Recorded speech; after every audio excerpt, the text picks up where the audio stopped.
No, that intro was ugly. Road trip, Jesus. Last year, I was taking a road trip to visit family.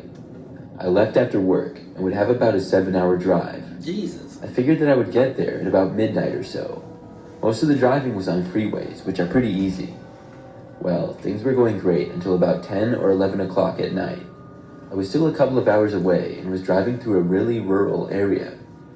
There was pretty much just wildland on both sides of the freeway. By then, there were only a couple of other cars or trucks on the roads. I had directions on my phone, and I was also listening to music on it through Spotify and Bluetooth. First, I heard the voice from my directions say that there was a road closure up ahead. I realized that I was going to be taking a detour. I was still a couple of miles away, though. I was slightly annoyed, but I hoped that it wouldn't take me too much out of the way. About a minute later, my music stopped playing. I looked and saw that I now had no service. I must have been driving through a dead zone, and I wasn't all that surprised. That's a poor choice of words. You driving through a dead zone? With bodies all over the place. Dead people, Jesus. Dead animals, dead people. Just dead. What if there was, there probably is, I don't know where, but what if there was a street name that said Dead Zone? Oh my God. I would not go down there. Oh my God. A couple of minutes later, I had arrived to the detour. I had to take an exit and then drive down what was a very quiet road, and it was much smaller as well. It seemed like I was in the middle of nowhere. When I got on the road, I was looking at the directions on my phone. It said that I would be on that road for 3 miles. But shortly after, the map itself stopped working completely. God damn! I wasn't getting any kind of a signal at all. Somebody that has the power of vans is trying to cluck you up. Because it just seems like a red flag after a red flag after a red flag. Like, damn. Sorry. I kept driving and tried to take the logical route that would lead me back to the freeway. After a couple of miles, I started looking for left turns. The first one that I saw, I took. I figured that this was the road that I was supposed to take.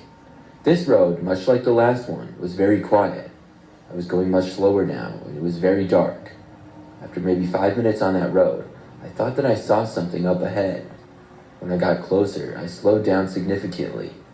There were grass fields and woods on both sides of the narrow road, but in the middle of it, up ahead, was a giant branch. It looked like a tree branch that had just fallen off and was covering almost the entire road. The trees weren't really hanging over the road, so it seemed a little bit odd. My car came to a stop, and I figured it wouldn't be too hard to move the branch out of the way. It didn't look very heavy, just big. When my car stopped... You said, well, first of all, it's a setup. You said that the branch was covering almost the road, the whole road. Almost. Which means that you got some space to drive partially on a dirt road and partially on the gravel, on the asphalt. But nah, your clutch ass gonna get out.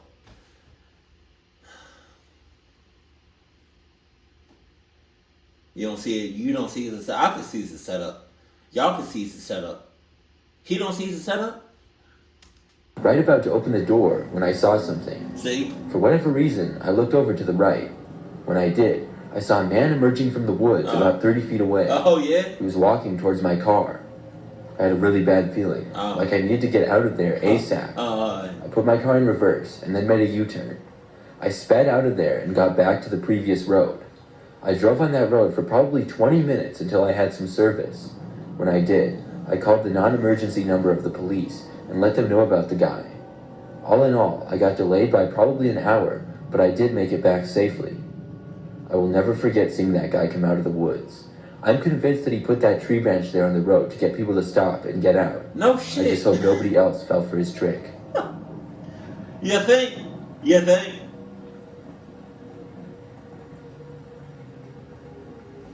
Somebody putting a big ass branch in the middle of the street. That's equivalent to like you eating at McDonald's and it's crunchier than usual.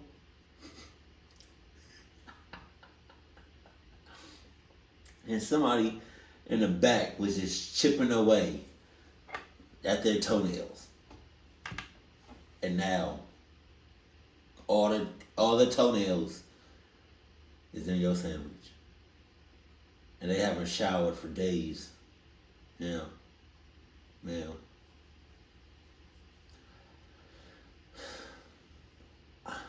I really hope nobody's eating McDonald's as you're watching this. I feel like y'all gonna look at McDonald's and like, or like just any other meals like a different way now. Like, why is this crunchier than you? Let me go ahead and just check this. Oh, 5 toenails? I'm suing the shit out of all y'all. A couple of years ago, I went on a road trip to the Grand Canyon with my best friend Samantha. It was about a 12-hour drive, but it would be worth it. We had always wanted to go see the Grand Canyon, and we thought the drive would be pretty interesting along the way. I think is the Grand Canyon like one of the 7 wonders of the world. I know the pyramids of Giza are, but I've never seen the Grand Canyon in person. But every time I see pictures of it and videos of it, there's no barrier. Like, somebody can just walk. They probably got like mad signs of being, hey, don't walk off. Don't get too close. It's probably so many of those signs. But it's not, I don't feel like it's boarded up. Maybe it is boarded up around the edges. But I just feel like it's not. Because every time I see videos and pictures of the Grand Canyon, it's nothing.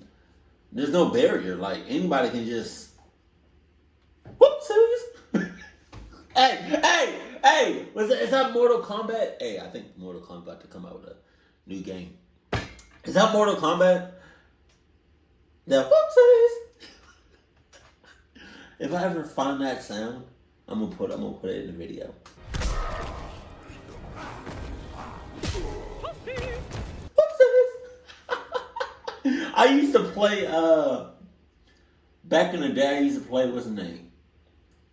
Mortal Kombat Shaolin Monks co-op mode. That shit was my game. I used to love that shit. They should really just bring that back, update the graphics like they doing with Tenkaichi 4. They should do that with Mortal Kombat Shaolin Monks. PS4, PS5, graphics, so amazing. It is just like,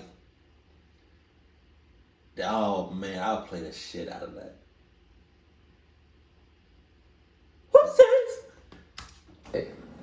The plan was to make the entire drive in one day down there. We left early, and it would be easy, especially since there were 2 of us, and we could take turns driving.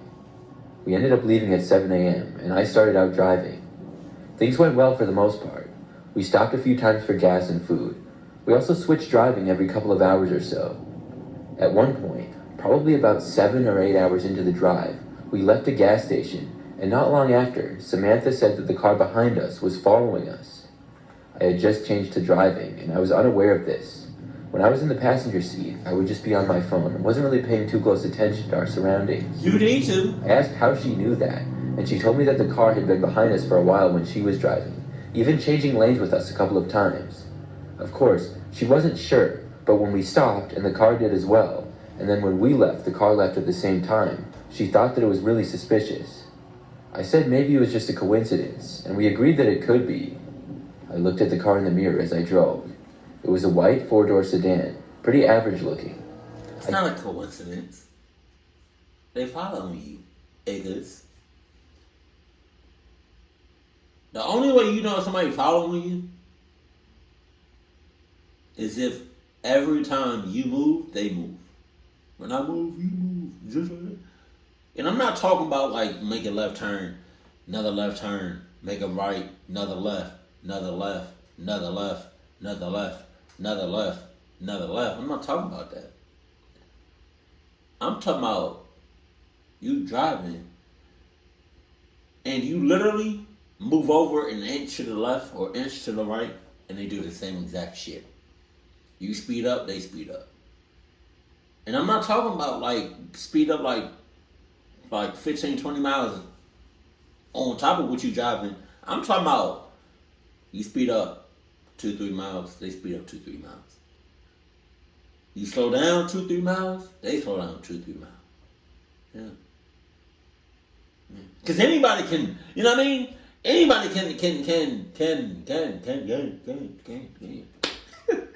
can make a left, another left, a right, and a left, and a left, and a left, and a left, and a left, and a left, and a left. Anybody can do that. But when you driving and you going an inch to the left or inch to the right, you speed up 2, 3 miles, you slow down 2, 3 miles, and they following you they following you. I didn't make out who was driving or anything like that. I stayed in the right lane for most of the time, and the car stayed behind us. We mostly ignored it, and none of us were 100% sure if we were being followed, but it did seem a little strange.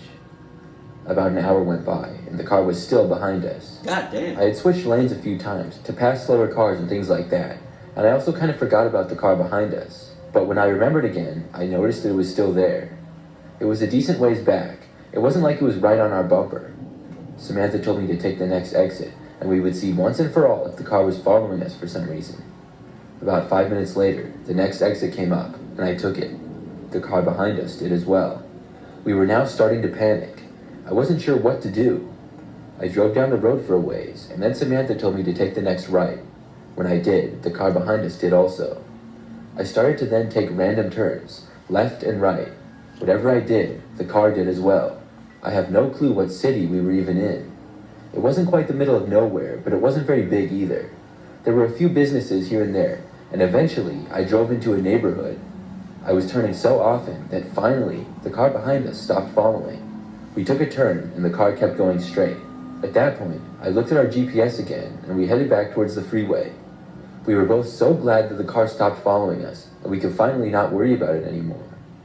We made it to the Grand Canyon that night. We stayed in a nearby town in Arizona for 2 nights and then headed back home.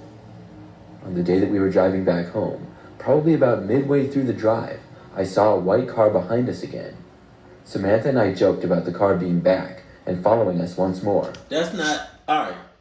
So since y'all laughing at this obvious cluck-ass situation, let's see if you laughing when the person or persons get up in that ass with some popcorn oil. Yup. End up having some human flavored pop. Wow. That's cannibalism right there. God damn. Human flavored popcorn. Oh my God. We were 100% joking because we knew how common of a car that was. There was no chance it was the same one. But about 30 minutes went by and the car was still behind us. We needed to get gas and took an exit. When we did, the car followed us. That's when I got a bad feeling again. Oh yeah? What if this was the same car? We got to a larger gas station where there were a decent number of other cars. It looked like a popular stop for people making road trips. I drove the car to a gas pump and then got out. We noticed that the white car did not get gas, but parked in the parking area. Samantha kept an eye on the car as I pumped the gas. When I was done, I got back inside, and Samantha told me that nobody had gotten out of the car. We both kind of had to use the bathroom, and decided to get out and use the bathroom in the gas station. But as we were walking inside, we heard a car door open and shut behind us, and looked to see a man stepping out of the white car. Both at the same time, Samantha and I ran back for our car and got inside. We saw the man start to return to his car as well. I got in the driver's seat, started the engine, and then drove out of the parking lot as fast as I could. The white car behind in the parking lot had a farther distance to go to take the exit that we were taking. The guy had to wait for a semi-truck that was entering, and we were able to get away. When we got back onto the freeway, I drove until the first exit and then took that so the car couldn't catch up to us. We waited at another gas station for a while and then left again. After that, we didn't see the car for the rest of the trip. Samantha and I still talk about this all the time. I can't believe how we were followed twice by the same person. Sometimes I wonder if we had been followed the entire time without noticing. Yes! Yes, you were! Pay attention to your surroundings, Eggers. I really hope you learned your lesson too, Eggers. I took a road trip a few months ago. I was by myself, and this story takes place when I was driving back home. It had been a long day of driving, and it was late at night. I was going to a hotel, and I would be getting back home the next day. My plan had been to arrive at the hotel at about 10 o'clock at night, but it had been storming for most of the day, and that slowed me down quite a bit. By the time it was 11 p.m., I was still an hour and a half away from the hotel. I don't really know what city I was in. I was just driving down the freeway. By now, the roads were very quiet. I had plenty of gas, but I really had to go to the bathroom. I started keeping my eyes peeled for an exit coming up, and a few minutes later, I saw one. There was a sign that said rest area. I took the exit, and when I got to it, I saw that there was a parking lot with a smaller building, some grass, and a few picnic tables. I parked in front of the building and noticed that there was only one other car there. It was a ways down from mine. I looked around the place, and it was really sketchy. The building was small and looked kind of outdated. The parking lot was not very well lit at all. I could tell that there was somebody sitting in the driver's seat of the only other car there. This reminded me of that horror story I reacted to. When it was like they was also on the road trip. They was at a rest area, and I think she was by herself, and she fell asleep, but she didn't lock the doors. And I think she woke up with the guy driving. Like, oh my god! And I don't know what they were doing. It almost seemed as though they were looking at me. I was strongly considering not using the bathroom here and driving to another place, but after debating it for a few moments, I decided to just go inside. My mind was probably making more of this just because of how things looked. I opened my door and got out. I walked up the sidewalk to the building.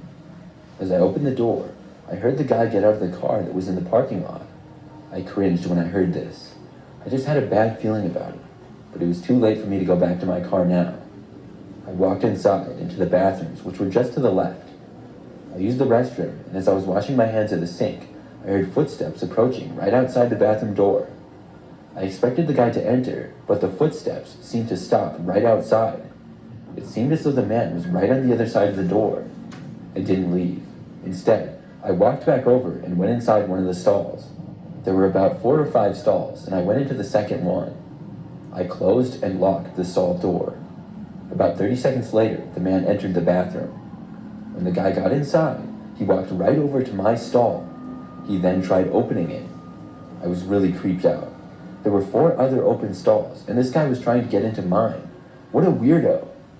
After trying to open the stall, he didn't say anything. He just stood there, right outside of the door. I could kind of see him through the slim crack. I wanted to just get out of there. I grabbed some toilet paper, a big wad of it. When I did, I compressed it into a ball. Then, I tossed it over the top of the bathroom stall into one of the other ones to the right. Right as I did so, I burst open the door, which pushed the man back. I was able to get past him, but didn't get a whole lot of distance away from him before he started chasing after me. Luckily, I had created just enough of a distraction to get past. When I made it out of the building, he was maybe 15 feet behind me. I ran to my car and got inside. I shut the door moments before he arrived and tried to open it. I locked my door, then started my engine and drove off. When I got back to the road, the guy didn't bother to drive after me, which I was glad to see. Of course, I had to call the police and let them know what had happened. I didn't want somebody else to pull into the rest stop and be targeted by that guy like I was. Hopefully, they found him before he left, but I never heard if they did or not.